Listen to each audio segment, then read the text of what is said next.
حول ولا قوة إلا بالله العلي العظيم حسبنا الله ونعم الوكيل نعم المولى ونعم النصير أعوذ بالله من الشيطان الرجيم بسم الله الرحمن الرحيم الحمد لله رب العالمين والصلاة والسلام على أشرف الأنبياء المرسلين نبينا سيدنا أبي القاسم محمد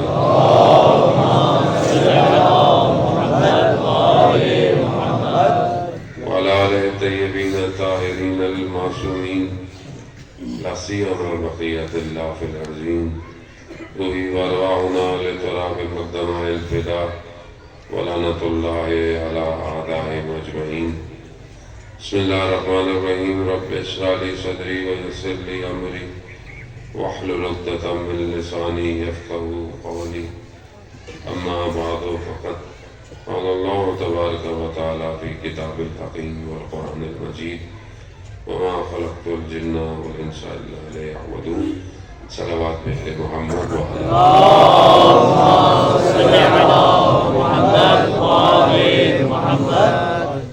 سب سے پہلے خداوند متعال کی بارگاہ میں شکر گزار ہوں کہ پروردگار نے اس ماہ مبارک میں اس رحمتوں اور برکتوں والے مہینے میں یہ توفیق عطا فرمائی کہ مومنین کے درمیان میں حاضر ہوں اور خداوند متعال کا ذکر کروں اور ان کا ذکر کروں کہ جن کا خود خدا ذکر کرتا ہے. سبحان اللہ.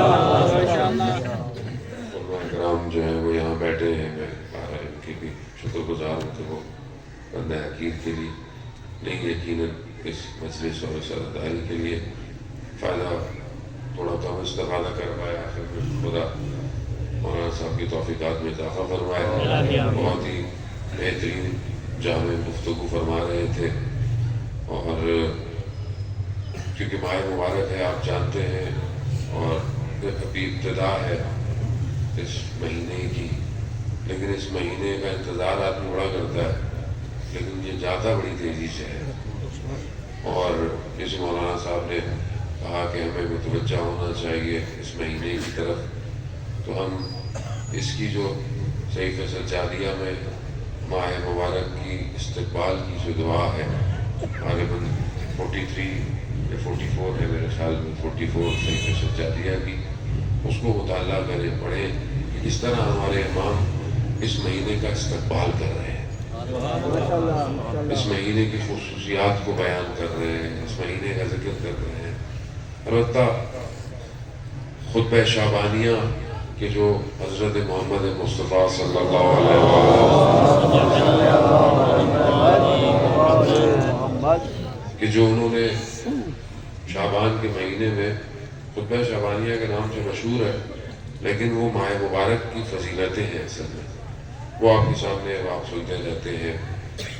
یہ خلاصہ ورق آپ فضائل پورا مہینہ ہے انشاءاللہ مزید بھی سنتے رہیں گے. یعنی یہ عمل ایسا ہے جس کا خدا کیا کہتا ہے کہ ہر چیز کی جزا ہے، ہر چیز کی جزا ہے، ریوارڈ ہے، کچھ نہ کچھ ملے گا آپ کو. لیکن یہ وہ کام ہے جس کی خدا کہہ رہا ہے میں خود جس کی جزا ہوں. یعنی جو آپ اگر روزہ رکھتے ہیں، روزہ جو ہے وہ اس کی جزا کیا ہے؟ خود خدا ہے. اب اگر کوئی چاہتا ہے کہ وہ خدا تک پہنچے تو ظالم اپنا پھر روزہ رکھے. اور روزہ صرف بھوک اور پیاس کا نہیں ہے. روزہ یہ نہیں ہے کہ مثلا آپ بھوکے پیاسے رہے تو آپ نے روزہ رکھ لیا. معصومین کی روایت ہے، مولانا صاحب جانتے ہیں روزے کی حالت میں بڑی ٹینشن ہوتی ہے. آدمی جب روایت بیان کر رہا ہوتا ہے، آپ جانتے ہیں کہ روزے کی حالت میں ایک چیز روزے کو باطل کرتی ہے، وہ معصومین سے یا انبیاء سے کوئی بھی غلط بات کا جو ہے وہ نسبت دے دینا. البتہ ایسا نہیں ہے کہ جو بات کریں گے وہ غلط ہے، الفاظ اوپر نیچے انسان ہے، کتاب ہے، ذہن میں رہتے نہیں رہتے، لیکن انسان مفہوم بیان کرتا ہے. معصومین کی روایت ہے کہ روزہ صرف بھوک اور پیاس کا نہیں ہے، روزہ سارے اعضائے بدن کا روزہ ہے. یعنی آنکھ کا بھی روزہ ہے، زبان کا بھی روزہ ہے، کان کا بھی روزہ ہے، سوچوں کا بھی روزہ ہے، تب کہیں جا کر یہ روزہ اس قابل ہوگا کہ خدا جس کی جزا بن جائے گا. نعرہ تکبیر، نعرہ رسالت، نعرہ حیدری، آواز بلند تر تلوار.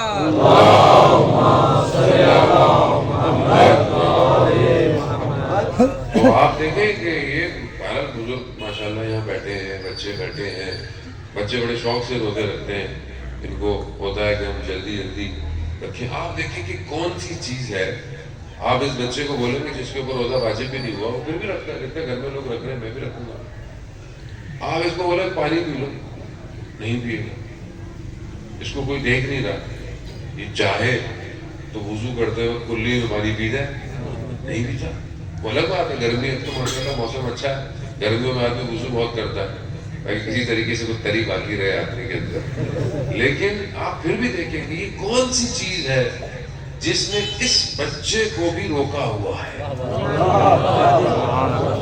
کوئی تو چیز ہے، کیا ہے؟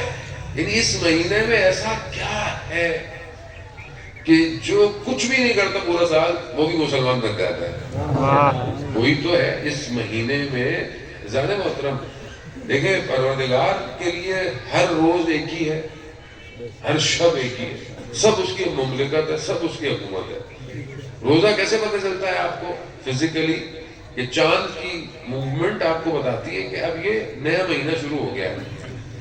لیکن اگر آپ دیکھیں تو وہی رات ہے، وہی شب ہے. لیکن اس پوری کائنات میں خدا کچھ مختص، کچھ ایسا کام کر دیتا ہے کہ جس میں سانس لینا بھی عبادت بن جاتا ہے. کہ سانس لینا تسبیح کیسے بنے گا؟ بھئی تسبیح کے لیے کیا ہے کہ انسان کم از کم ہاتھ میں تسبیح پکڑے، ہاتھ میں نہ پکڑے تو زبان سے ذکر کرے اور توجہ کے ساتھ ذکر کرے. توجہ کے ساتھ آپ کوئی ذکر کریں گے، خدا کی حمد و ثنا کریں گے تو ہم کہیں گے خدا کی تسبیح کرتا ہے. لیکن اس مہینے کی آکسیجن جو آپ سانس لیتے ہیں، آکسیجن میں پروردگار کچھ ایسا ملا دیتا ہے کہ آپ نے کیا، اس نے تسبیح کر لی ہے. سبحان اللہ. یعنی اس میں میرا کوئی کمال، اس میں خدا خود خاص کچھ کرتا ہے. زیادہ محترم اب آپ دیکھیں کہ یہ طاقت، ایک برتن ہوتا ہے نا، ظرف ہوتا ہے کہ آپ کے پاس کتنا بڑا برتن ہے کہ آپ چیزوں کو لے کے جا سکتے ہیں. آپ بارش کے پانی کو سمیٹنا چاہتے ہیں تو آپ بولیں کہ بڑا سا کنواں کو تو ٹینکی بنا لو، پانی ہے. جتنا بڑا ظرف ہوگا اتنا پانی آئے گا. دنیا کی کسی چیز میں اتنی ظرفیت نہیں تھی کہ قرآن کے اندر ارشاد ہوتا ہے کہ ہم نے جب اس قرآن کو اتارا، اس امانت کو، تو کسی چیز نے اسے قبول نہیں کیا، کسی چیز نے قبول سوائے قلب پیغمبر کے. سوائے قلب پیغمبر پہ یہ قرآن کہیں اور نازل. لیکن ایسا کیا ہے اس قرآن کے اندر کہ وہ 12 لاکھ ماہ مبارک ہے. انشاءاللہ رمضان میں قرآن کا مہینہ ہے، باہر کا مہینہ ہے، قرآن کی بات. لیکن اس مہینے کے اندر پروردگار نے اس ظرفیت کو رکھا، اس کمال کو رکھا کہ جو چیز کہیں اتر نہیں سکتی تھی وہ اس مہینے کی طاق راتوں میں اتری ہے. سبحان اللہ. وما ادراک ما لیلۃ القدر. تم نہیں جانتے کہ لیلۃ القدر کیا ہے.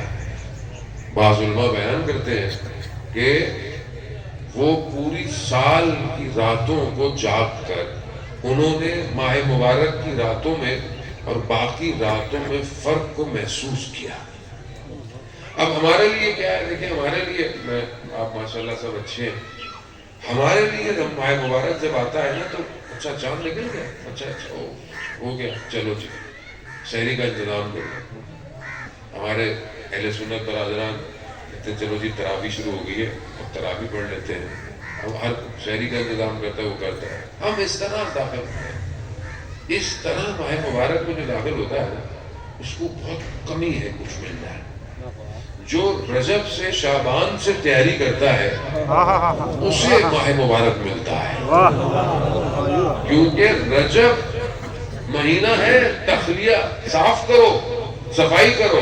یہ جو کچرا آ گیا ہے پورا سال، یہ جو زنگ آ گیا ہے منافقتوں کا، تہمتوں کا، غیبتوں کا، جھوٹ کا، بہتان کا، غلط نگاہوں کا، اس کو صاف کرو. رجب میں صاف کرو، شعبان میں اس قابل کرو کہ اس میں بیج ڈالا جائے. رمضان تو نتیجے کا مہینہ ہے. جس نے بویا ہوگا اس رمضان میں وہ پھل کھائے گا. لیکن اب میرے جیسا مسلمان اس مہینے میں سر پہ ٹوپی رکھے، چلو جی روزے ہو گئے، چلو جی ماشاءاللہ افطاری کرو، کھاؤ پیو، ٹھیک ہے. ٹی وی بھی افطاری کرا رہا ہے، ہر کوئی مسلمان ہو گیا، چینل بھی مسلمان ہو جاتے ہیں، ٹھیک ہے. لیکن عزیزان محترم، جس طرح مولانا صاحب نے حقیق آپ کو کہا کہ سمجھنے کی کوشش کریں، یہ فرصتیں، یہ لمحے، یہ رات اور یہ دن پورا سال نہیں ہے. شاید ہماری آنکھ کھل جائے باطن کی تو ہمیں نظر آئے کہ اس مہینے میں کیا اتر رہا ہے. ایک لمحے کے لیے انسان غافل نہ ہو. ایک لمحے کے لیے، جس طرح آپ ہائی وے پہ، موٹر وے پہ گاڑی چلاتے ہیں اور آپ فاسٹ لین میں گاڑی چلا رہے ہو، آپ دھیان ادھر ادھر نہیں کرتے، فون یوز کرتے ہوئے احتیاط کرتے ہیں، بات کرتے ہوئے احتیاط کرتے ہیں، کچھ پی رہے ہوتے ہیں. کیوں؟ ذرا سی غلطی حادثے کا باعث بن سکتی ہے. یہ مہینہ بالکل ایسے ہی ہے. تبھی تو ایک اور دعا صحیفے سجادیہ میں کہ جو استقبال ماہ مبارک کے بعد ہے، یعنی ودائے رمضان، ودا یعنی آپ اس کو خداحافظ کرتے ہیں، اس وقت جو امام کی کیفیت ہے اس کو بھی پہلے پڑھیں تاکہ پتہ چلے کہ اس مہینے میں کیا کھونے والے ہیں. مولا فرماتے کاش کہ یہ مہینہ ختم نہ ہو. ہم میں سے کبھی کسی نے سوچا کہ کاش کہ یہ مہینہ ختم؟ ہم تو کہتے ہیں چاند 25 کو نکل آئے، اتنی دیری کیوں ہو رہی ہے؟ بس ٹھیک ہے مولانا 23 تک ہوگا، بس کافی ہے، وہ کہا گیا. ایسی ہماری کیفیت ہے. کیوں؟ کیونکہ ہم اس کی عبادتوں کی لذت کو حاصل نہیں کر پائے. یہ خدا کا کرم ہے کہ اس ماہ مبارک میں مسجد آباد ہے. فجر میں بھی ماشاءاللہ لوگ پہنچے ہوئے ہوتے ہیں، ظہر میں بھی، جو جہاں کام کرتے ہیں مسجدیں، مغرب عشاء، یعنی برکتیں اس مہینے کی ہے. ہم تو وہی مسلمان ہیں جو پہلے بھی تھے. یہ ہمیں کیا ہو جاتا ہے؟ ہمیں کچھ نہیں ہوتا، یہ اوپر والے کا ایکسٹرا کرم ہے، وہ ہمیں زیادہ دے دیتا ہے. دوبارہ یہ مقدمہ تھا، مجلس میں ابھی دوبارہ شروع کرتا ہوں. صلوات بھیج دے محمد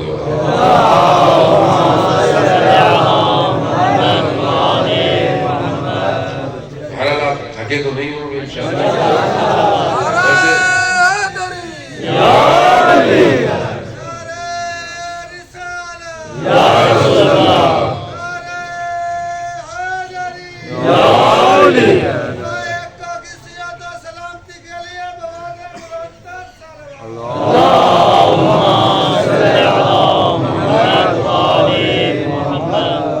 ویسے بھی آپ نے افطار تک کہا ہے، کیا کریں گے؟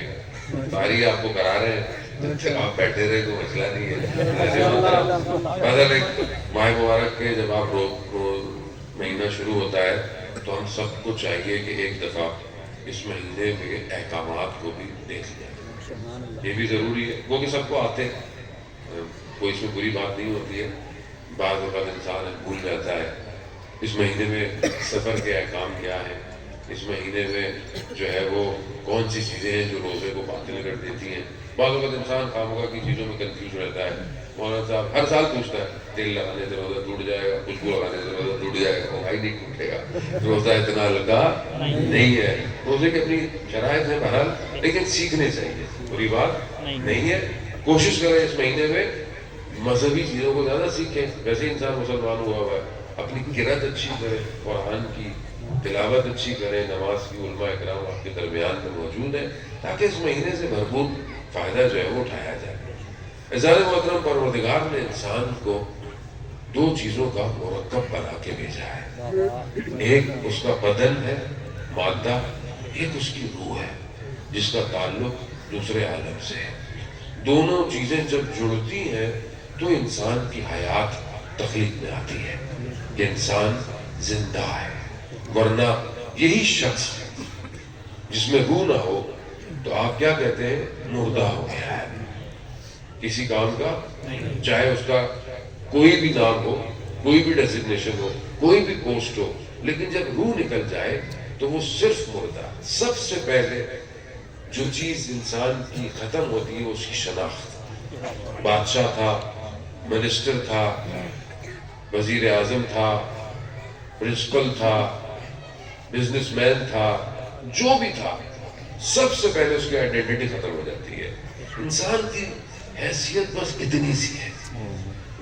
ایسے انسان دنیا میں بہترین کپڑے پہنتا ہے، مہنگے کپڑے پہنتا ہے، خوشبوئیں لگاتا ہے، اسی حالت میں مر بھی جائے نا تو کوئی اس کو ہاتھ لگا لے تو اس کے اوپر غسل میت واجب ہو جاتا ہے۔ انسان کی یہ انسان کو پتہ ہونا چاہیے کہ زندگی گزارتے وقت اسے کس طرح زندگی گزارنی ہے۔ تو یہ جو دو چیزیں ہیں، دونوں چیزیں امپورٹنٹ ہیں۔ آپ ایسا نہیں کر سکتے کہ وہ میں اپنے بدن کو اچھا نہ رکھوں، نہ اس کے اپنے احکام ہے۔ اسلام کہتا ہے صاف ستھرے رہو، غریب امیر سے فرق نہیں پڑتا، انسان صاف ستھرا رہے، وہ اس کے احکام ہے، صحت کا خیال رکھے، ڈاکٹر کو دکھائے، مطب کو دکھائے۔ اللہ نے موت زندگی خدا کے ہاتھ میں ہے، لیکن کوشش انسان کو کرنی ہے۔ بدن کا خیال رکھے، ورزش کرے، جوانوں کو ایکسرسائز کرے، ضروری ہے، بدن کے لیے ضروری ہے۔ اسی طرح روح کی بھی خوراک ہے، اور اس کی خوراک بھی اتنی ضروری ہے جتنی آپ کے بدن کی خوراک ہے۔ ہمارا پورا، ہمارا نہیں، دنیا کا جو سسٹم ہے ورلڈ کا، اس کا سارا فوکس، اس کی ساری توجہ بدن کے اوپر ہے۔ بدن کے لیے سب کیا جا رہا ہے، کھانا پینا، اٹھنا بیٹھنا، کپڑے ایسے ہو، بستر ایسا ہو، کرسی ایسی ہو، گاڑی ایسی ہو، آسائش ایسی ہو۔ صرف یہ جو دنیا ہے، یہ دنیا میں جو چیزیں انسان کو کھینچ رہی ہیں، اس کا جو محور ہے، جو نقطہ ہے، وہ دنیا ہے اور نہیں۔ اس لیے آپ دیکھیں دنیا پرست آدمی حق بھی کھاتا ہے، ظلم بھی کرتا ہے، جھوٹ بھی بولتا ہے، چوری بھی کرتا ہے، کچھ بھی کر لے گا، اسے دنیا چاہیے۔ لیکن اس کے مقابلے میں جو نظام ہے وہ الہی نظام ہے۔ الہی نظام میں جو محور ہے وہ پروردگار ہے۔ وہاں پر انسان محور نہیں ہے، یہاں انسان محور ہے۔ سب کچھ انسان کے لیے کر دو۔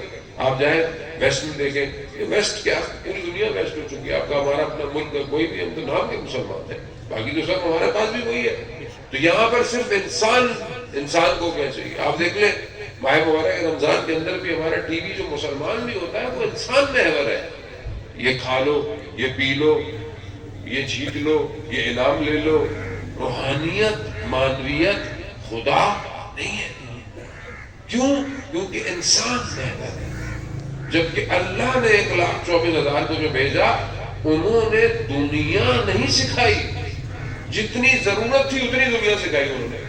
دنیا کے بغیر آپ نہیں رہ سکتے۔ آپ بولے جی پہاڑوں میں چلے جائیں، جنگلوں میں چلے جائیں، نہیں، اسلام منع کرتا ہے ایسی چیز کو۔ آپ کے دور خود صدر اسلام کے اندر جو لوگ بعض آیتوں کو سن کر قیامت کی گھبرا گئے اور جنگلوں کی طرف چلے گئے، پیغمبر صلی اللہ علیہ وسلم نے ان کو سختی سے واپس بلایا کہ اگر ایسا کرنا ہوتا تو سب سے افضل پیغمبر تھے، اگر ایسا کرنا ہوتا تو غار حرا سے وہ ہستی، وہ مبارک، وہ ذات نیچے اترتی نہیں، اوپر بیٹھی رہتی۔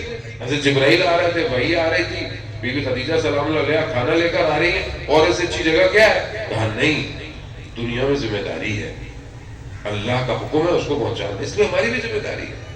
دنیا چھوڑ نہیں سکتے، لیکن دنیا میں ڈوبنا نہیں ہے۔ جو دنیا میں ڈوب گیا وہ پھر ختم ہو گیا۔ زہد کی جو تعریف ہے، یعنی زاہد شخص ہونا، جو تقوی سے اوپر ایک سپرلیٹو ڈگری ہے، زاہد ہونا۔ زاہد کا مطلب یہ نہیں کہ آپ دنیا کو ترک کر دیں، دنیا کو چھوڑ دیں، نہیں، دنیا ہو مگر آپ کا دل دنیا میں نہیں ہونا چاہیے۔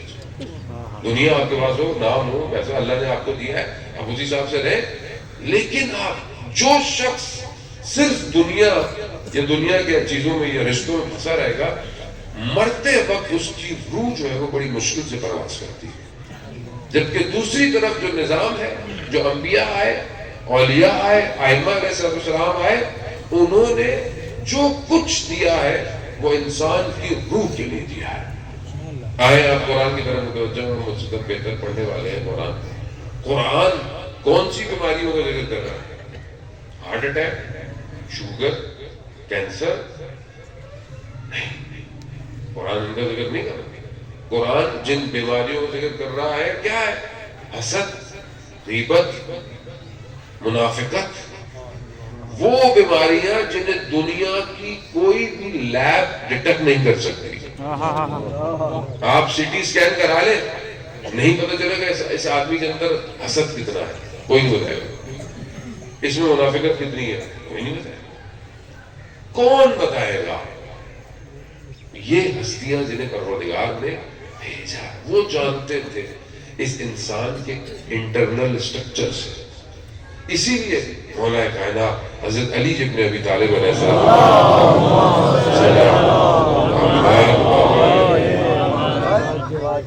امام نے آپ کے سامنے سلونی کا دعوت، نہج البلاغہ، بہترین خطبات، بہترین کلمات، بہترین نامے ہمارے پاس موجود ہے۔ کہیں پہ بھی دنیا میں میزائل کیسے بنے گا، اسپیس شٹل کیسے بنے گی، فلانی ٹیکنالوجی کیسے بنے گی، آج آپ کے سامنے انسان کہاں پہنچا ہے؟ امام کو پتہ نہیں تھا کیا؟ امام فرماتے ہیں دنیا سے زیادہ آسمان کے راستوں سے ہم تو ابھی جو ٹیلیسکوپ ہے، جو نیا جیمز ہب، اس نے ایک گلیکسی جو ڈھونڈی ہے وہ کئی ٹریلین لائٹ ایئرز دور ہے، یعنی نوری سال، کتنے نوری سال، اور ہم ابھی تک ڈھونڈ رہے ہیں۔ مگر کیا امام کو نہیں پتا تھا؟ امام کو پتا تھا، لیکن امام نے ہمیں بتایا نہیں۔ کیوں نہیں بتایا؟ امام جانتے تھے کہ ہم پہنچ جائیں گے، لیکن جو امام نے ہمیں بتایا ہے نا، وہ ہمیں کوئی اور نہیں بتا سکتا تھا، کیونکہ وہاں امام جانتے تھے یہ ترقی کر جائے گا مگر یہ انسان نہیں بن پائے گا۔ تو وہ جو امام نے نسخہ دیا ہے وہ انسانیت کا ہے۔ آج جو معاشرے میں سب سے زیادہ عزیزان محترم جو کمی ہے وہ انسانیت کی ہے۔ پیسہ بہت سارے لوگوں کے پاس ہے، ساری چیزیں بہت سارے لوگ ہیں، انسان نہیں ہے۔ مذہب کا ہم نے لبادہ ہوا، مذہبی مقصد ہے۔ کون کہتا ہے کہ میں کافر ہوں؟ سارے مسلمان ہیں، مگر ہمارے کام مسلمانوں والے۔ تو معاشرے میں کون سی چیز ہے کہ جو لیک کر گئی ہے؟ کیا انبیاءوں کی محنت صحیح نہیں تھی؟ کیا پیغام صحیح نہیں تھا؟ نہیں، زیادہ محترم، پیغام بہترین ہے۔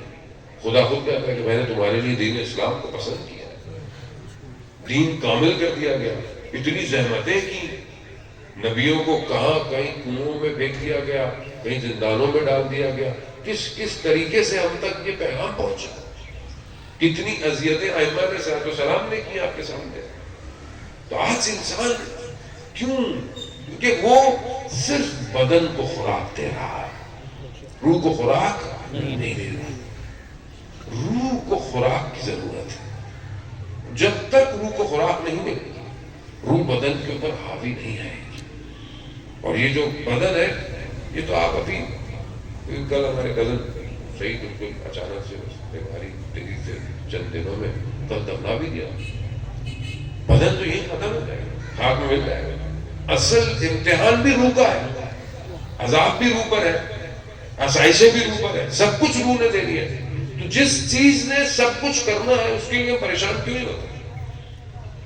ذرا سا بیماری ہو جائے ڈاکٹر میں بھاگتے ہیں، شہر میں اچھا نہیں ہے دوسرے شہر چلے جاؤ، فلانے شہر چلے جاؤ۔ اور یہ بیماریاں بھی ہماری اپنی وجہ سے، کیونکہ جو ہماری خوراکیں ہیں آج کل اسی وجہ سے، ورنہ جو بزرگ ہیں ماشاءاللہ بیٹھے، خدا ان کا سایہ سارا، کوئی بیماری نہیں ہوگی، ٹھیک ٹھاک ہوں گے۔ کیوں؟ کیونکہ نیچرل قدرتی چیزوں کے ساتھ اپنی زندگی جو گزارتا ہے وہ کبھی بیمار نہیں ہوتا۔ یہ تو دنیا کا بھرا کاروبار ہے۔ لیکن کیا ہم کبھی اپنی روح کے لیے کسی ڈاکٹر کے پاس گئے کہ میرے اندر حسد بہت ہے، کسی کے پاس گئے میں فلانے سے جو ہے نا تو اس کی غیبت بہت کرتا ہوں؟ ہمیں پتہ ہی نہیں، ہم اندر سے ختم ہو رہے ہیں، ہمیں نہیں پتا۔ ملا احمد ناراکی کے والد ملا مہدی ناراکی، جنہوں نے کتاب جامع السعادات لکھی جو اخلاق پر مبنی کتاب ہے، اخلاق کیسے ہونا چاہیے، وہ اصل کتاب انہوں نے لکھی تھی، پھر یہ معراج السعادہ جو اردو کے اندر بھی ہے، یہ ان کے بیٹے نے اس کو جو ہے وہ ترجمہ اور تھوڑا سا اور اس کو بہتر کیا. اصل کتاب اردو کی تھی اور عربی کی تھی جو ان کے والد نے لکھی تھی مولانا مہدی. وہ جب لکھی انہوں نے تو کتاب بہت پذیرائی ہوئی, بہت لوگوں نے اس کو, خاص طور پہ نجف کے علماء نے اس کو بڑا قبول کیا. یہ جب نجف زیارت پہ گئے, یہ نجف میں پڑھتے تھے پہلے, پھر واپس چلے گئے تھے ایران, پھر واپس زیارتوں پہ گئے تو بڑے بڑے علماء ان سے ملنے آئے کہ بھئی ماشاءاللہ آپ نے بڑی بہترین کتاب لکھی. اور ایک عالم دین ملنے نہیں آئے. وہ کون ہے؟ وہ مہدی, علامہ مہدی بحر العلوم, کہ جو بہت بڑی شخصیت تھی اس زمانے کی بھی اور ویسے بھی بڑی شخصیت ہے, کہ جنہیں وقت کے امام نے اپنے سینے سے لگا کے علم دیا ہو. آپ سوچیں وہ کتنی بڑی شخصیت ہے. وہ نہیں آئے. جب انہیں پتہ چلا تو یہ گئے, ان کا میں جاتا ہوں, تو ان کے جو ساتھ تھے انہوں نے کہا کہ قبلہ آپ کہاں جا رہے ہیں؟ ان کو آنا چاہیے تھا, جیسے ہوتا ہے نا ہمارے بھی آس پاس لوگ ہوتے ہیں, ان کے ساتھ بھی آپ کہاں جا رہے ہیں, ان کو آنا چاہیے تھا. وہ کہا نہیں, وہ سید بھی ہیں اور بزرگ بھی ہیں. یہ چلے گئے, وہ درس دے رہے تھے, یہ جا کے بیٹھے درس دے رہے, درس ختم ہوا, وہ اٹھ کے چلے گئے, یہ اٹھ کے چلے گئے. کچھ دن گزرے, انہوں نے بولا میں پھر چلتا ہوں. ساتھ والوں نے بولا بس کرے مولانا صاحب کہہ تو تھے, انہوں نے تو دھیان ہی نہیں دیا. اس کا کوئی مسئلہ نہیں, صحیح ہے, وہ تو گواہ ہے. پھر درس دے رہے تھے, درس ختم ہوا, وہ بھی اٹھ کے چلے گئے. یہ پھر زیارتوں پہ گئے, کربلا, سامرا, قاسمین سب کر کے واپس نجف پہنچے. جانے لگے نجف سے واپس جب, تو انہوں نے بولا ایک اور دفعہ سید کی خدمت میں چلتا ہوں. کسی نے بس کر دے, کتنا اپنے نفس کو توڑیں گے آپ. جیسے ہی یہ نکلے اور ان کو پتا چلا کہ یہ آ رہے ہیں, وہ ننگے پاؤں دوڑتے ہوئے ان کو گلی کے کونے سے لے کے گئے, بٹھایا, گفتگو کی, سب کچھ کیا. تو علامہ مہدی بحر العلوم نے ان سے پوچھا کہ آپ پوچھیں گے نہیں کہ میں آپ کے پاس کیوں نہیں آیا, اور جب آپ آئے تو میں نے آپ سے صحیح طرح بات نہیں کی. کہا نہیں, مجھے نہیں پتا. کہا اصل میں دیکھنا چاہتا تھا کہ جو اخلاق کی کتاب آپ نے لکھی ہے وہ اخلاق آپ میں پایا جاتا ہے یا نہیں جاتا. ضروری ہے نا, آدمی اتنی بڑی بڑی باتیں کرے, ممبر میں بیٹھ گئے, نیچے اترے, ذرا سی بات پہ آدمی اکھڑ جائے تو اس کا مطلب کیا ہے؟ اس کا مطلب ہے کہ اندر معاملہ گڑبڑ ہے, اوپر ہے, اصل ہے یہ اندر. انسان کا باطن صحیح ہو جائے, انسان آسمانوں پہ پرواز کر جاتا ہے. انسان کی توجہ ہی چھوٹی سی جگہ پہ پھنسی ہوئی ہو, آدمی کیا کرے گا. بہت ضروری ہے. یہ مہینہ یہی طاقت دیتا ہے. یہ بالکل اس کی مثال علامہ مصباح یزدی رضوان اللہ تعالیٰ علیہ فرماتے کہ انسان کی مثال پرندے کی جیسی ہے. پرندہ اڑنا چاہتا ہے لیکن پنجرے میں قید ہے, اڑ نہیں پاتا. کہا بالکل انسان بھی ایسے ہے. انسان پرواز کرنا چاہتا ہے لیکن اس کا بدن اس پنجرے کی طرح ہے جس نے اس کو روکا ہوا ہے. وہ فرماتے ہیں کہ یہ مہینہ ماہ مبارک انسان کو یہ توفیق دیتا ہے کہ وہ اس بدن کے پنجرے سے آزاد ہو جائے. آزاد ہو جائے نا. حلال کھانا رکھا ہوا ہے, نہیں کھانا. کیوں نہیں کھانا؟ ابھی افطار نہیں. کتنا آدمی یوں دیکھ رہا ہوتا ہے, 1 منٹ رہ گئے, پہلے کر لو, 2 منٹ پہلے کر لو. نہیں, کیوں؟ حکم پروردگار ہے. کتنا انسان مضبوط ہو جاتا ہے. حکم پروردگار ہے. اور آپ دیکھیں کہ اوپر والے کا بھی کیا کرم ہے کہ جب حضرت موسیٰ علیہ السلام نے پروردگار سے کہا, کلیم اللہ تھے, گفتگو کرتے تھے, کلام کرتے تھے, کہا پروردگار کوئی اور بھی ہوگا جو تجھ سے باتیں کرے گا؟ تو پروردگار نے کہا ہاں موسیٰ, آخری امت کے کچھ لوگ ہوں گے کہ وہ مجھ سے باتیں کریں گے, اور جب وہ مجھ سے باتیں کریں گے تو میرے اور آپ کے درمیان تو حجاب ہے, ان کے اور میرے درمیان میں کوئی حجاب نہیں ہوگا. کہا وہ کون لوگ ہوں گے پروردگار؟ کہا وہ روزے دار ہوں گے جو وقت افطار مجھ سے گفتگو کریں گے. کہاں پہنچا دیا پروردگار نے کہ روزے کا وقت جب آپ افطار کر رہے ہوتے ہیں، ہمیں تو بڑی جلدی ہوتی ہے روزہ ٹوٹ نہ جائے، یہ بھی کھا لو وہ بھی کھا لو. تھوڑی دیر اگر آپ اس لمحے میں اپنے آپ کو کنیکٹ کر دیں، بس یہی چاہتا ہے پروردگار. اس کو ہماری بھوک اور پیاس سے کیا ہے؟ وہ تو رابطہ چاہتا ہے. جو رابطہ کر لو کسی طریقے سے. جانے یہ مہینہ روح کو کمال میں پہنچانے کا مہینہ، اور اگر یہ روح کمال پہ نہیں پہنچی پھر کوئی آپشن نہیں ہے پورا سال. کوئی آپشن نہیں. جو شب قدر میں اپنی مغفرت نہ کرا پائے، روایات معصوم چھٹے معصوم کی روایت، جو شب قدر جس کی مغفرت نہ ہو پائے تو وہ روز عرفہ کا، شب عرفہ کا انتظار کرے. پتہ نہیں انسان کو نصیب ہو کے اس مہینے میں بدن کو چھوڑ دے. یہ کھانا ہے وہ کھانا اچھا ہے، اللہ نے حلال دیا ہے، کھائے. توجہ اس پہ رکھیں جو دسترخوان خدا نے لگایا ہے. یہ دسترخوان کون لگاتے ہیں؟ جو دسترخوان خدا نے لگایا ہے وہ کیا ہے؟ وہ عبادتیں ہیں، دعائیں ہیں. ہر روز کی دعا، ہر نماز کے بعد کی دعا، دعائے افتتاح، دعائے سحر، دعائے ابو حمزہ، قرآن کی تلاوت. یہ ہے، یہ خدا کا دسترخوان ہے. اس میں سے کتنا ہم اٹھا رہے ہیں روز پوری نہ پڑھے آپ، تھوڑی پڑھے، لیکن پڑھے تو صحیح. ایک آیت کی تلاوت پورے قرآن کی تلاوت کی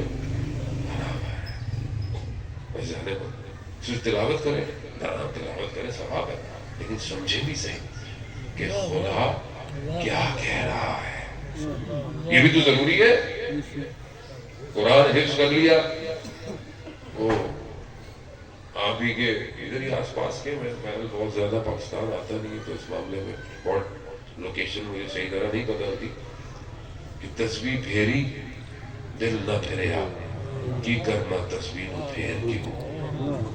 تو آپ بھی قرآن حفظ کیا ہوا ہے، پڑھے جا رہے، پڑھے پتہ ہی نہیں کہ پڑھ کیا رہا ہے. وہ کلام کہ جس سے بہتر کوئی اور کلام نہیں ہے دنیا، وہ جو انسان کے گوشت میں مل جائے انسان کو کہاں پہنچا دے جائے.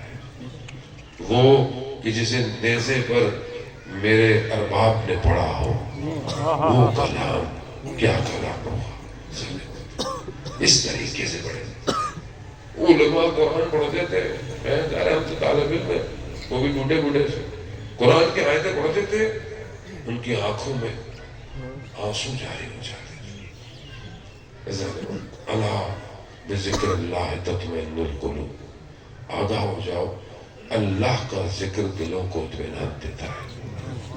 وہ بھی اللہ کا ذکر مجھے اطمینان کیوں نہیں دیتا؟ میں کیوں اتنا مضطرب ہوں؟ کیونکہ میں نے اپنی تاروں کو جوڑا ہوا ہے. یہ بات تارے اب تو جو نئے شہر بنتے ہیں اس میں یہ زمین میں ہوتی ہے، نیچے ساری الیکٹریسٹی بھی نیچے ہوتی ہے، گیس بھی نیچے ہوتی ہے. بھی ہمارے یہ چھوٹے شہر میں چلے جائے نا، جو ٹیلی فون والی جو کھمبا ہوتا ہے نا، اس سے پتہ چلتا ہے کتنی تاریں جڑی ہوئی. سمجھ نہیں آتی تار کس کی ہے. ہماری زندگی بھی اتنی ڈسٹرب ہے. ہم اللہ اکبر کرتے ہیں نا نماز میں، ساری تاریں کھینچنا شروع کر دیتے ہیں، پھر بھول جاتے ہیں دوسری رکعت تھی، تیسری رکعت تھی. پھر یہ سوچتے ہیں کہ میں سوچ کیا رہا تھا دوسری رکعت. تو انسان کہتا ہے اچھا تو دوسری رکعت تھی بھائی. میں اپنی بات کر رہا ہوں، میں راستہ آپ کو نہیں کہہ رہا. اتنا پھنسا ہوا رشتوں میں، دنیا میں ایک چیز ہے اس کا شکر کم اور 10 چیزوں کی تمنا لیے بیٹھا. سائیکل نہیں تھی تو سائیکل چاہتا تھا، سائیکل مل گئی موٹر سائیکل چاہتا، موٹر سائیکل مل گئی گاڑی چاہیے، فلانی مل گئی تو تھوڑی لمبی چاہیے. لمبی مل گئی تھوڑی اونچی چاہیے.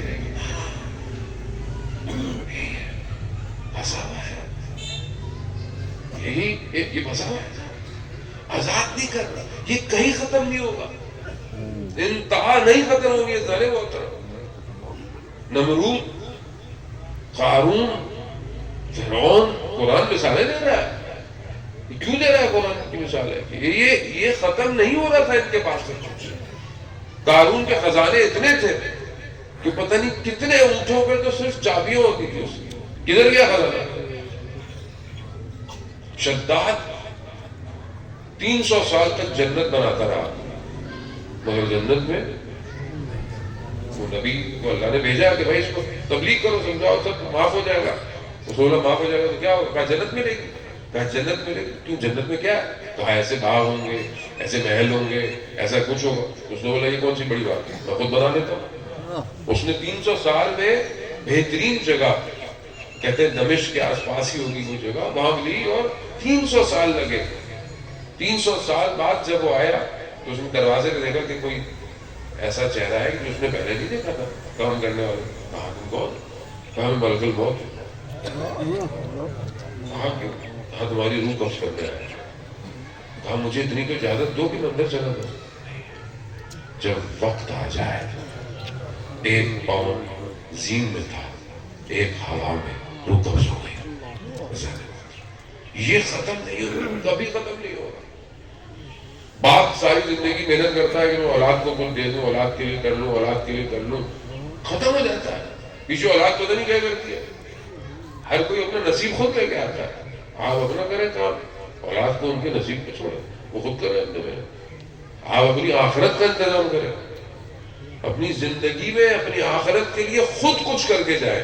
کوئی کچھ نہیں کرے گا.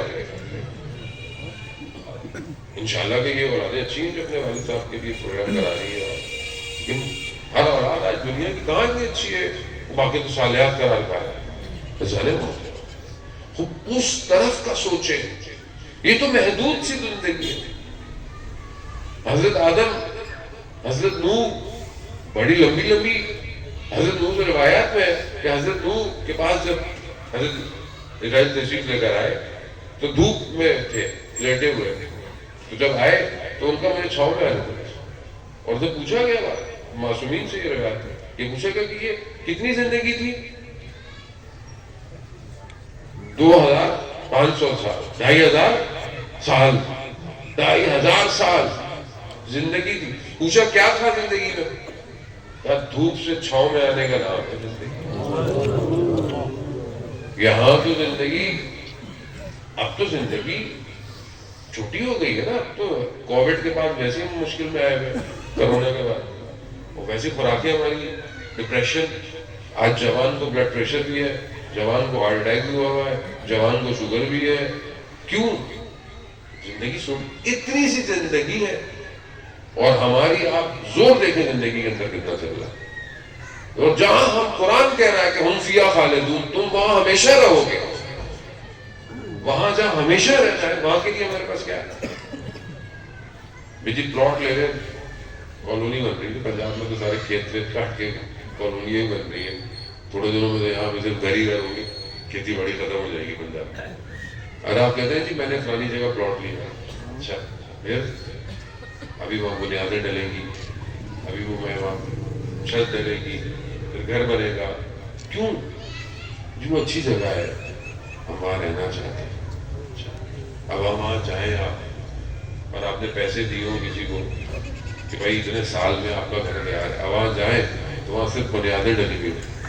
یہ کیا کیا؟ کہا کیوں؟ کہا بھائی ہم نے تمہیں پیسے بھیجے تھے گھر بنانے کے لیے. کہا بھائی جتنے بھیجے تھے اس میں یہی ہو سکتا تھا. قیامت کا جو پلاٹ ہے اس کو ہم نے خود بنانا ہے. قرآن کہہ رہا ہے کہ جو تم کرو گے ساتھ لے کے جاؤ. اور عمل انسان سے پہلے پہنچتا ہے. ہم اپنے ساتھ کیا لے کے جاتے ہیں؟ اب یہ انسان اپنے آپ کو دیکھے. یہ مہینہ بہرحال ایک اپرچونٹی ہے خدا نے ہمیں دیا ہے. اس مہینے میں جو ایک اور چیز جو سب سے زیادہ امپورٹنٹ ہے وہ کیونکہ قرآن کا مہینہ ہے. دوسری چیز جو سب سے زیادہ امپورٹنٹ ہے وہ ناطق قرآن ہے. یہ قرآن کس کے اوپر نازل ہو رہا ہے؟ تنزل الملائکۃ، یعنی ملائکہ نازل ہوئے نہیں تھے، ہوتے ہیں، ہو رہے ہیں. یعنی ہر سال جب بھی یہ شب قدر آتی ہے ملائکہ نازل کس کے اوپر نازل ہو رہے ہیں؟ میرے آپ کے اوپر آ رہے ہیں، کسی جگہ پہ آ رہے ہیں، اس ہستی کے پاس کہ جو اس وقت وجہ موندن کائنات ہے، یعنی اس کائنات کو روکنے کی وجہ وہ ہستی ہے. روایات ہیں اگر حجت خدا روئے زمین پہ نہ ہو تو دنیا ختم ہو جائے گی. کائنات اس مہینے میں جہاں قرآن سے رابطہ ضروری ہے وہاں ناطق قرآن سے بھی رابطہ ضروری ہے. یہ مہینہ امام وقت کا مہینہ ہے. ہمارا ان سے رابطہ کیسا ہے ذہن محترم؟ کیونکہ ہم ایسا وقت جو ہے وہ مغرب کی طرف ہے، تو اپنے آپ کو اس مہینے میں قرآن اور امام سے دونوں سے قریب کریں. امام سے کیسے قریب کریں کہ جو بہرحال ہماری ذمہ داری بنتی ہے. آپ دنیا میں کہیں بھی رہتے ہو، آپ کی ایک ذمہ داری ہے. ایک ذمہ داری ہے، آپ باپ ہیں، بیٹے ہیں، بھائی ہیں، دوست ہیں، ٹیچر ہیں، بہت سارے ڈیزگنیشن آپ کے اوپر ہے. اس کو بہترین ادا کرنا اور اس کے علاوہ اپنے امام کے لیے اپنے دائرے میں رہتے ہوئے کام کرنا. اب چاہے وہ سنی ہو چاہے وہ شیعہ ہو، اس سے کوئی فرق نہیں پڑتا. امام سب کا ایک ہی ہے. کوئی کہتے پیدا ہوگا، کوئی کہتے پیدا ہو چکا ہے، اس سے فرق نہیں پڑتا. جب آئیں گے تشریف لائیں گے تو پیدا ہو کے آئیں گے دائرے میں. آنے والا دنیا کو عدالت سے بھرے گا جیسے وہ ظلم و جور سے بھری بھی ہوگی روایت. ہم اس کے ظہور کے لیے کیا کر رہے ہیں اپنے شہر میں، اپنے محلے میں، اپنے علاقے میں، اور سب سے پہلے اپنے گھر کے اندر. ایک عالم دین کا واقعہ بیان ہوتا ہے کہ بہت اس کو تڑپ تھی امام سے ملنے کی. امام کی واقعہ بہت مشہور ہے، آپ علماء کرام سے بھی سنا ہوگا، میں نے بھی کئی دفعہ اس کو بیان کیا ہے. اور بہت تڑپ تھی، بہت اس نے کوئی وظیفہ کیا، 40 دن تک عمل کیا، یہاں کیا وہاں کیا، نجف میں، مسجد سیلہ میں، ہر جگہ کیا، لیکن امام کی زیارت نہیں. کسی نے اس کو کہا فلانے جگہ چلے جاؤ، وہاں پہنچا، وہاں بھی عمل کرتا رہا. جب بہت تھک گیا، تڑپتا رہا، بہت تڑپا، دوبارہ اسے پیغام پہنچایا گیا کہ فلانے دن فلانے بازار آ جاؤ اور وہاں پر کوئی خریدار یا بیچنے والا داخل ہوگا، اس کے پیچھے پیچھے چلا گیا. دیکھا کہ اس بازار میں جو بتایا گیا تھا تو ایک خاتون قصہ 2-3 مختلف جنس، یعنی جو چیز بیچنی ہے اس سے نقل ہوا ہے. اصل ہدف واقع نہیں ہے، اصل ہدف اس کا ایکسٹریکٹ ہے، میسج کیا ہے. خاتون اس کے پاس کوئی تالا تھا، ایک میں ہے کہ اس کے پاس کوئی پتھر میں دیکھ تھی جو اس کو بیچنی تھی. وہ ایک دکان پہ گئی، اس نے اس کی قیمت لگائی مثلا 4 درہم. اس نے کہا نہیں مجھے تو 6 چاہیے. اس نے کہا نہیں اس کی قیمت یہ. آگے گئی، کسی نے 3 لگائی، کسی نے 5. اس کو کوئی 6 نہیں دے رہا. ایک دکان پہ گئی تو اس نے بولا کہ کتنے چاہیے؟ اس نے مجھے 6 چاہیے. کہا 6 کیوں چاہیے؟ کہا کہ مجھے 6 اس لیے چاہیے کہ میرا بچہ مریض ہے، مجھے اس کے لیے دوا دارو ادویات لینی ہے. اس نے جب دکان والے نے یہ سنا نا تو اس نے بولا کہ آپ کا یہ تالا تو بڑا مہنگا ہے. کہا کیوں؟ کہا یہ تو 12-15 درہم کا ہے. اس نے بازار میں کوئی 3-4 درہم کا نہیں خرید رہا، آپ 12-15 کیوں؟ کہہ رہا نہیں آپ کی مرضی، بیچنا ہے تو بیچے، یہ بہت مہنگا تالا ہے. خیر اس نے کہا چلو دے رہا ہے جتنا، اس کو پیسے دے دیے. اس نے اب وہ پیچھے جو ساتھ تھا وہ دکان والے کے پاس کہا تم صحیح کاروبار کرنے والے نہیں ہو. کہا کیوں؟ کہا پورے بازار میں کسی نے 5 سے زیادہ قیمت نہیں لگائی اس کی، اور تم جو ہے وہ 12 یا 15 درہم کے اندر تمہیں کاروبار کرنا نہیں آتا. کہا میں نے تالا نہیں خریدا. کیوں؟ اس کا بچہ بیمار تھا. دوا کے ساتھ اس کو کچھ دن کے لیے کھانے کی ضرورت تھی. کہا میں نے اصل میں کچھ اور خریدا ہے. تو وہ آواز غیبی اس عالم کے پاس آئی, اس جیسے ہو جاؤ, چلوں کی ضرورت نہیں ہے, ہم خود تمہارے پاس آ جائیں گے.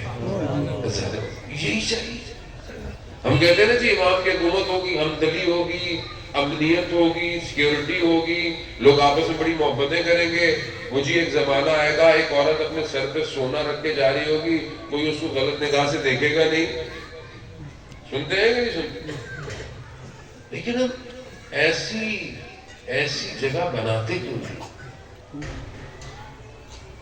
یہاں تو کل مولانا صاحب جنازہ تھا, ہمارے گھر میں تھا, آج رشتہ دار ہی آئے ہوں گے بیچارے, جنہوں نے جنازہ اٹھایا ہوا تھا 4 لوگ کزن ہی تھے, سب کے موبائل کسی میں جیتے نہیں گئے.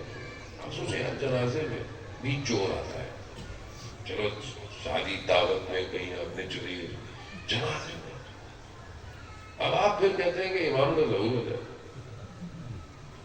یعنی ہم خود ہی صحیح نہیں ہونا چاہتے. امام آئیں گے جی ایسا ہو جائے گا, جی فلانا ہو جائے گا, جانور بھی 2 بکری اور شیر پانی پئیں گے. کب پئیں گے؟ آپ کوشش کریں گے تو آپ ویڈیو آپ نے یوٹیوب پہ دیکھی ہوگی, ملیشیا کی ہے, انڈونیشیا کی ہے, لوگ مسجد میں نماز پڑھنے جا رہے ہیں اور جس طرح ہم جوتے اتارتے ہیں بات, ہم تو وہ بھی اتارتے ہیں, پتہ نہیں کوئی لے نہ جائے. وہ لوگ اپنا موبائل خانے بنے ہوئے, اپنا موبائل وہ رکھ کے جا رہے ہیں. کون چاہیے, کون چاہیے. یہاں کسی کی چیز گر جائے ہم پوچھیں گے تھوڑی اسے کس کی ہے بھائی, تو اللہ کی زمین سے مل گئی بھائی, پروردگار دے رہا ہے بھائی, اللہ کی زمین سے.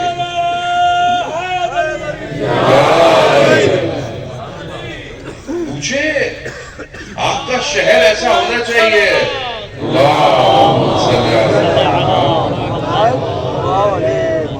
شہر محلہ ایسا ہونا چاہیے کہ لوگوں کے دروازے کھلے ہوئے ہوں, کوئی جھانکے نہیں, ایسا ہونا چاہیے. شرم و حیا اس مقام پر ہو کہ انسان دوسرے کے گھر کو اپنا گھر سمجھے, دوسرے کے مال کو اپنا مال سمجھے. یہ کب ہوگا؟ اسلام کس لیے آیا تھا؟ مدینہ فاضلہ کی جب گفتگو کرتے ہیں کہ مدینہ جیسا ہو جائے, ایسا ہو جائے, کیسے ہوگا؟ جانے مطلب وہاں تو مہاجر انصار وہ تھے کہ جن کے 2 کمرے تھے تو لوگوں نے 1 کمرے مہاجرین کو دے دیے, 1 انصار کو دے دیے. کسی کا 1 کمرہ تھا تو اس کے بھی 2 حصے کر دیے. باتیں ہم سے آپ کرا لو گا, کہاں ہمارا کوئی نہیں ہے. میں خدا رحمت صاحب کو نہیں کہا کہ آپ برا مان جاؤ, نہیں, میں بھی شامل, سب شامل ہیں. اپنی ذات سے شروع کریں, اپنے آپ سے شروع کریں. اور یہ مہینہ یہ موقع دے رہا ہے کہ میں اپنے آپ کو دیکھوں کہ کہاں سے میری کمزوری ہے, اس کو میں اپنے آپ کو ٹھیک کروں. پھر یہ موقع نہیں ملنے والا. اور میں بہت معذرت کرتا ہوں کرام سے, میرے درمیان میں سما خراشی تو باعث بنا, میری گھڑی بڑی تیزی سے آگے کی طرف بڑھ گئی ہے, مجھے پتہ نہیں چلا. یہ آپ کا حسن محبت ہے کہ آپ جس طرح بیٹھے ہوئے.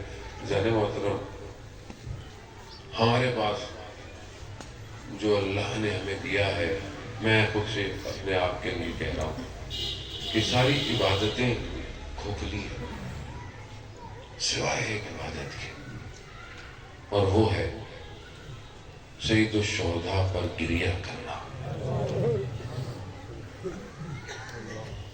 اس میں کوئی ملاوٹ نہیں, کیونکہ یہ بناوٹی ہو ہی نہیں سکتی. یہ جس کو غم ہوتا ہے نا وہی روتا ہے. آپ کا اپنا کوئی دنیا سے چلا نہ کرے, آپ کو خدا کوئی غم دکھائے سوائے غم حسین کے, لیکن کوئی چلا جائے نا کتنا روتا ہے, ٹھیک ہو جاتا ہے. مگر یہ کیسا غم, سالوں گزر گئے, لاکھوں مجلسیں آپ نے بھی سن لی ہوگی, کتنی ہم نے پڑھ لی ہوگی, مگر جب بھی سیدہ کے اس بیٹے کا ذکر آتا ہے انسان کی آنکھیں نم ہو جاتی ہے. یہ کمال ان کا ہے، یہ انہوں نے کمال کیا ہے. رمضان کا مہینہ ہے، پیاس کا مہینہ ہے. مولانا صاحب نے آپ کی خدمت میں مسائل ذکر کیے کہ پیاس انسان کو کربلا والوں کی پیاس کے قریب کرتی ہے. ابھی تو موسم بہرحال بہتر ہے، لیکن بہرحال گرمیوں کے روزے آپ نے بھی رکھے. آپ سوچیں کہ وہ کتنے دن کے پیاسے تھے، اور صرف پانی کا مسئلہ نہیں تھا.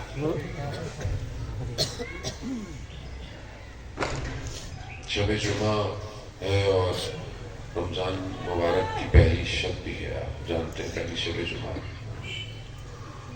ویسے بھی شب جمعہ زیارت سید الشہداء مستحب ہے. انسان جو ہے وہ امام کی زیارت کرے. انشاءاللہ خداوند متعال آپ سب کو کربلا کی زیارت نصیب فرمائے. امام حسین بہت کریم ہے، اتنا کریم ہے کہ جتنا پانی تھا دشمن کے جانوروں کو بھی پلا دیا. بڑا کریم ہے، کہا سب کو پلا، لوگوں کو بھی پلا. مگر روز عاشورہ سامنے والوں نے چھوٹے سے بچے کو بھی پانی نہیں دیا. یہی تو فرق ہے کہ اس چھوٹے بچے نے نہ جنگ جیت لی. چھوٹے بچے ہے 6 ماہ کا، مگر یزید کے چہرے سے نقاب اترا دیا. دنیا یہی کہتی ہے نا بھائی دشمنی تھی تو چلو بڑوں سے، بچے کا کیا تھا. ہم امام بھی جانتے تھے. روکنے والوں نے کہا نا کہ مولا آپ جا رہے ہیں، عورتوں اور بچوں کو کیوں لے کے جا رہے ہیں. امام تھا. امام بہتر جانتا ہے کہ یہ ہر شخص اپنا کردار ادا کرے. آج مرزوق بہت بڑے مرثیہ خواہ گزرے ہیں. عراق میں عزاداری کو قائم کیا، مخصوص ماتمداری. بڑے لوگوں نے کہا کہ آپ تہران چلے جائیں اور وہاں بھی جا کے بھی عزاداری کا کرے. تو کہا میں خواب میں سید الشہداء علیہ السلام کو دیکھا اور انہوں نے کہا کہ آج مرزوق آپ ادھر جائیں. آئے زندگی. حسین جگتا جو راوی ہیں وہ بیان کرتے ہیں کہ جن آخری ان کی زندگی کے ایام تھے تو میں ان کی خدمت میں حاضر ہوا تو انہوں نے مجھے ایک واقعہ بتایا. کہا کہ کچھ دن پہلے مجھے بخار ہوا، اور آپ جانتے ہیں کہ جب انسان کو ٹیمپریچر ہو تو زبان خشک ہو جاتی ہے. تو کہا میری پیاس کی شدت مجھے جب لگی نا تو میری 3 بیٹیاں ہیں، راضیہ، مرضیہ، فاطمہ. تو میں نے پہلے اپنی ایک بیٹی کو کہا راضیہ پانی لے کر آ. تو میں نے دیکھا کہ ایک نقاب پوش بی بی تشریف لائی ہے. پھر میں نے کہا مرضیہ، تو وہ بی بی اور آگے بڑھی. پھر جب میں نے کہا فاطمہ تو وہ بی بی نے اپنی چادر کے اندر سے پانی کا گلاس نکالا. کہا آج مرزوق ہم آ گئے ہیں نا پانی پلانے کے لیے. اب انسان ذاکر کا مرتبہ دیکھیں. اب انسان خالص ذکر اہل بیت کرتا ہو، مصیبت کرتا ہو، ان کی شفاعت اس کے اوپر ایسا نہیں. اگر ہم اپنے آپ کو صاف کر لیں ہمیں نہیں پتا ہمارا معاملہ کہاں پہنچ جائے گا. آج مرزوق پہچان گئے، خواب نہیں ہے، آنکھیں بند نہیں ہے، بیمار ہے، دیکھ رہے ہیں. کہا بی بی میں جانتا ہوں آپ ہیں، مگر ادب اجازت نہیں دیتا میں آپ سے پانی لوں. تو آگے سے جو بیان کرتے ہیں کہ فرمایا کہ تم نے ساری زندگی ہمارے بیٹے کی نوکری کی ہے.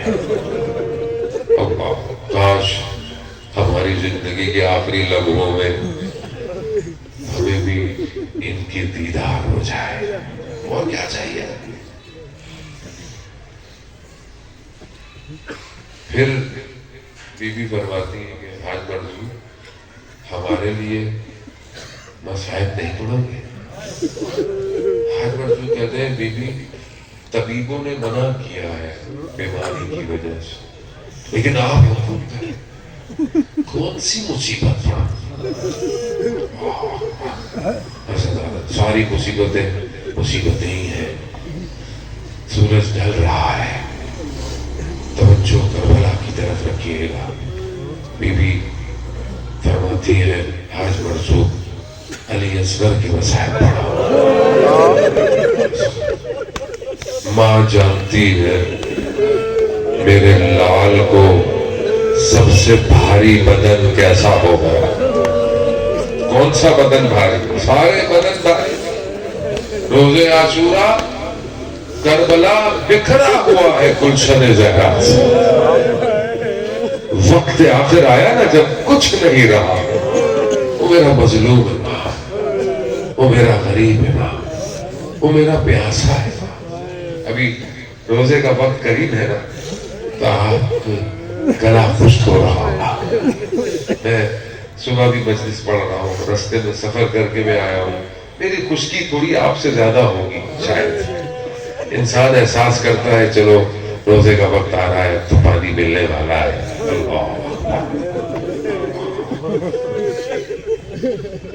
یہاں جتنا وقت بڑھتا جا رہا تھا، پیاس کی شدت تو اپنی جگہ، جگر پہ داغ بھی بڑھتے گئے۔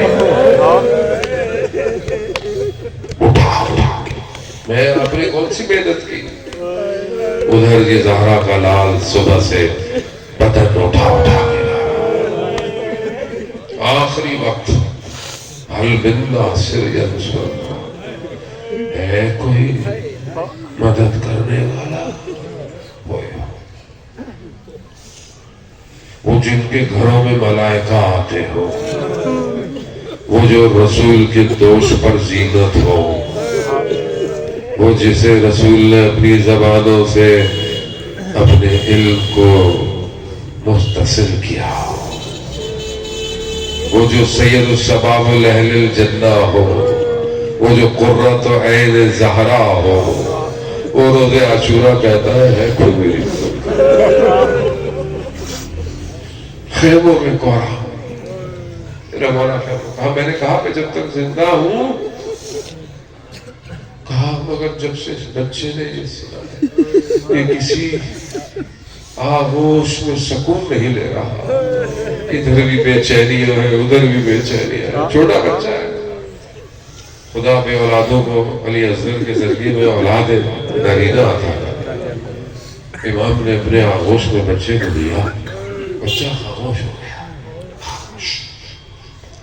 بچہ بھی جانتا ہے کہ یہی میری آغوش، بس سلام ہو ان ماؤں پر۔ بچہ بیمار ہو نا چھوٹا، باپ ہاسپٹل لے کے جائے تو ماں دروازے پر کھڑی دیکھتی رہتی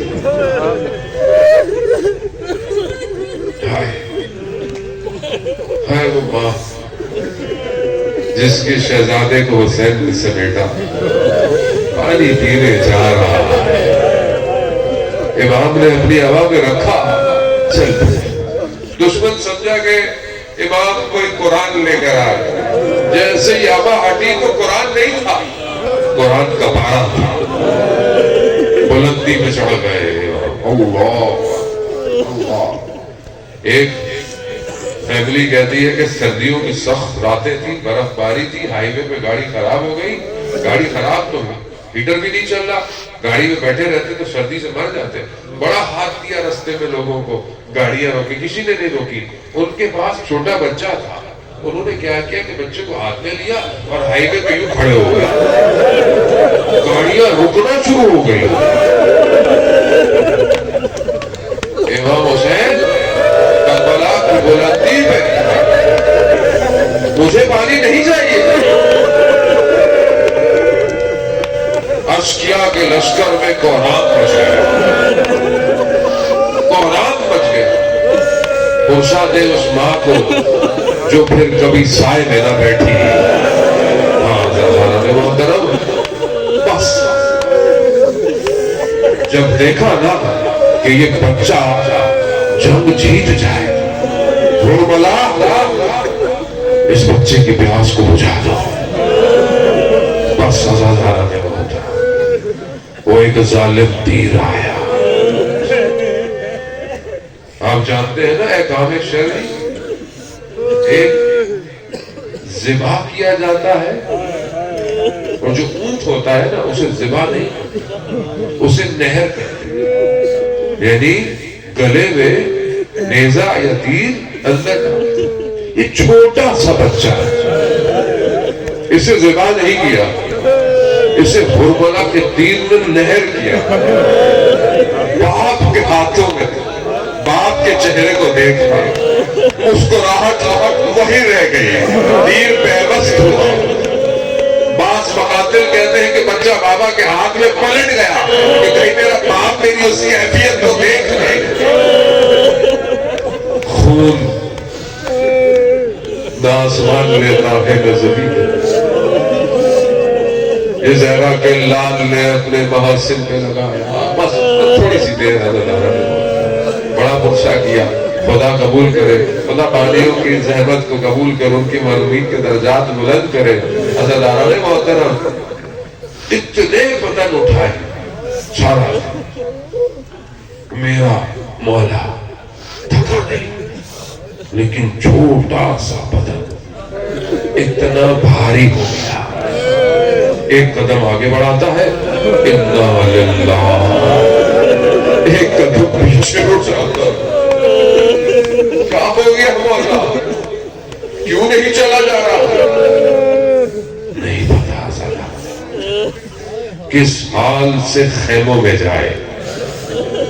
بعض مقتل کہتے ہیں خیموں میں نہیں گیا بچہ، بعض مقاتل کہتے ہیں کہ نہیں خیموں میں گیا مگر فوراً لے لیا کہیں ماں مر نہ جائے۔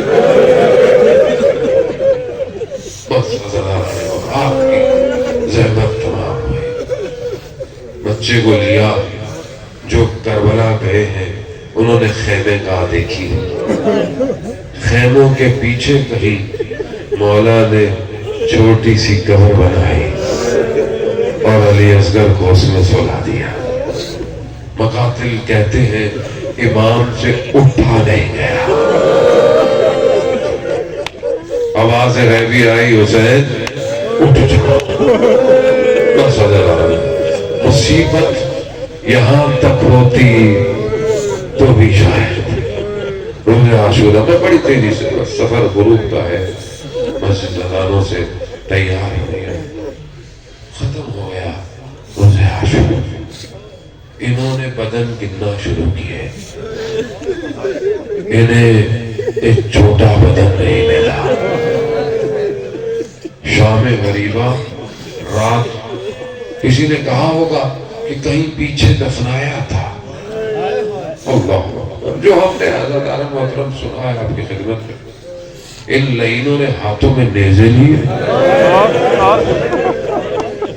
دشت کربلا میں نہ جانے کس نیزے ام فروا کی کمائی بار۔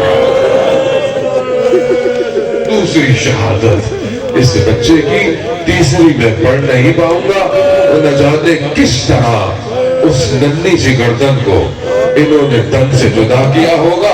عزیزانہ محترم بس یہی تو وجہ تھی کہ یہ جو ماں تھی نا، یہ جب گئی پورا سفر کر کے واپس اربعین میں آئی نا، تو سب سیدانیاں کہتے ہیں کہ مدینہ جانے لگی، یہ کہتی ہے کہ میں مدینہ جا کے کیا کروں گی، میرا سر کا تاج حسین بھی ادھر ہے، میرا لال نبی اصغر بھی ادھر ہے۔ ہاں عزیزانہ محترم آج تک علی اصغر اپنے بابا کے سینے پہ سو رہا ہے۔ بس ایک بات کہوں گا کہ وہ جو بچی سینے پہ سوتی تھی نا، وہ سینے پہ نہیں سو رہی ہے، وہ اب شام کی اس زندان میں سو رہی ہے۔ یہی وجہ ہے وہ یہ کہتی ہے میرے بابا کے ظاہر ہو، جب بھی جانا میرے بابا کو میرا سلام